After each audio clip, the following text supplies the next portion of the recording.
Before you start any Nigerian snacks business, you need number one, your measuring skills. Many persons do skip this one. They'll say, I don't have money. My dear, please put it in your capital budget.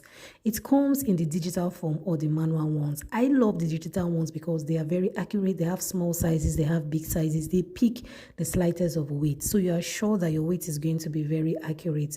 But anyone you can afford, do have a digital weighing scale. It prevents unnecessary mistakes of too much salt, too much sugar, too much butter in your cake. When you know your measurements, you have them written down. Your scale will just do justice.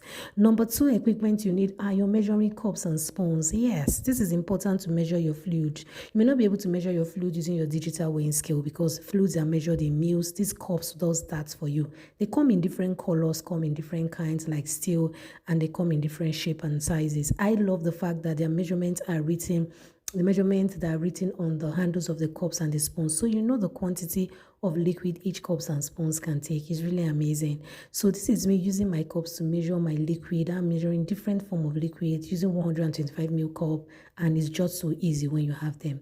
Number three thing you need are your mixing bowls. My dear, this one you can't even do without it. There is no Nigerian snacks you can make without a bowl. They come in different form, aluminum form, and in different sizes. This is me using my bowl to make my meat pie dough. As in, you need your bowl, whether it is for meat pie, whether it is for puff puff, whether it is for bread or donuts, whether anything, you need the bowls for it. Number four are your trays.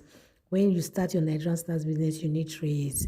You need trays for almost all Nigerian snacks business. You can't skip it. You need your baking trays and just regular trays at home. Whether you want to make your meat pie or bake your meat pie, you need your trays, your oven tray to bake. Whether you want to keep your donut to proof, you need trays just to keep your donut to proof. Or even your chin chin, you need trays to keep them before frying. The final thing you need is a book. People will say, book for what? How will you start a business without proper record keeping? You need a book. This book will help you write down the measurement of various quantity of ingredients or various quantity of snacks. And mind you, I have videos on that on this channel, so you can check them out. It also helps you to know, write down all the things about your business and make you know if you're making profit or not. I don't know if this video has been of help to you. If it has, do like, do share and subscribe, and see you in my next one. Bye bye. Good to have you here. See you next.